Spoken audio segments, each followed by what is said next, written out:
Very good morning, plus one student. Myself Shivshant Sharma, lecturer in physics, G Public School, Kangra. Dear students, today I will start a new topic, and that is dot product. This dot product sometime is also named as scalar product.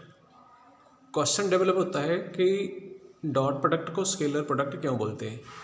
वो इसलिए बोला जाता है क्योंकि physics के बीच में there are some physical quantities which are basically scalar, and such scalar quantities, they are the product of two vector quantities. In order to represent such scalar quantities in terms of two vector quantities, we will take the help of this dot product. Means dot product से हम क्या करते हैं, physics के बीच पे ऐसी scalar quantities जो खुद दो वेक्टर क्वांटिटी का प्रोडक्ट हो, ऐसी स्केलर क्वांटिटीज को इन दो वेक्टर क्वांटिटीज के डॉट प्रोडक्ट की फॉर्म में हम लिखेंगे, रिप्रेजेंट करेंगे। फॉर एग्जांपल जैसे कि वर्क W वो होती है F vector dot S vector. Force is a vector quantity, displacement is a vector quantity, लेकिन इनकी मल्टीप्लिकेशन से हमें तीसरी क्वांटिटी जो वर्क मिल रही है that is a scalar quantity.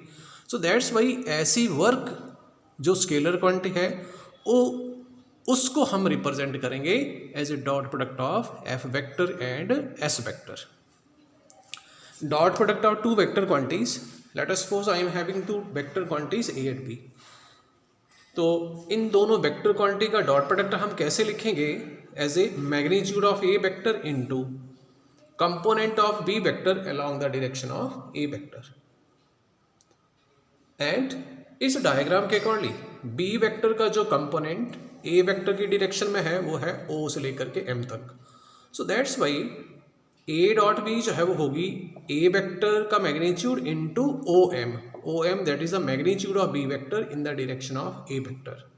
तो OM की वैल्यू कितनी आएगी in terms of ON, that I have calculated here.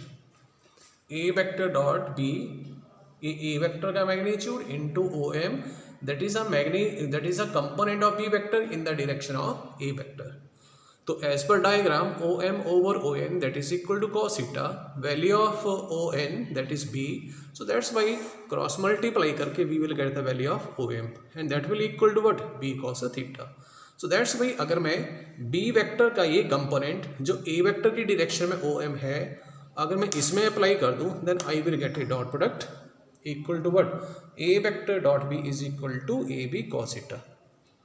ये तो था कि डॉट प्रोडक्ट डेवलप कैसे हुआ, पर आपने बेटा सिंपली यही लर्न करना है कि भाई A डॉट B जो है वो A cos थीटा ही होता है। कैसे ये A cos थीटा होता है इसको मैंने पहले इलेबोरेट किया, लेकिन आपके काम की चीज़ नहीं, आप सिंपली यही लर्न करें, इसी स्टेप को लर्न करना है। Then properties of the dot product, first property is dot product of two equal vector. Equal vector के केस में क्या होता है, दोनों वेक्टर की लेंथ बराबर होती है, मैग्नीट्यूड सेम होता है, लेंथ का मतलब मैग्नीट्यूड एंड डायरेक्शन सेम। अगर दोनों वेक्टर की डायरेक्शन सेम है तो थीटा की वैल्यू होगी 0 डिग्री। तो A vector dot B vector कितना बन जाएगा, AB cos 0, cos 0 that is 1, लेकिन वेक्टर कैसे equal, so that's Y B vector की जगह पर मैं क्या लिख दूंगा, A वेक्टर। तो ये आ गया dot product of two equal vector. A की जगह पर B भी लिख सकते हैं तो B डॉट B आ जाएगा, A डॉट A। तो B and A vector equal vector है तो A डॉट A लिखा जा सकता है, B की जगह पर हम A वेक्टर लिख देंगे। तो A cos 0 degree, cos 0 that is 1, तो क्या बन गया A square. Then next property is dot product is commutative, means ये चीज प्रूव करेंगे, vector A dot B is equal to vector B dot A। तो A डॉट B कैसे लिखते हैं हम, AB cos थीटा। अगर B डॉट A लिखना हो तो BA cos theta. BA cos theta को ऐसे लिखा जा सकता है, A को पहले लिख दें B को बाद में लिख दें, तो ये AB cos थीटा बन गया। अब हम इक्वेशन नंबर 1 एंड 2 का कंपैरिजन करेंगे। तो इक्वेशन 1 एंड 2 से क्या हुआ, A vector dot B is equal to B dot vector A।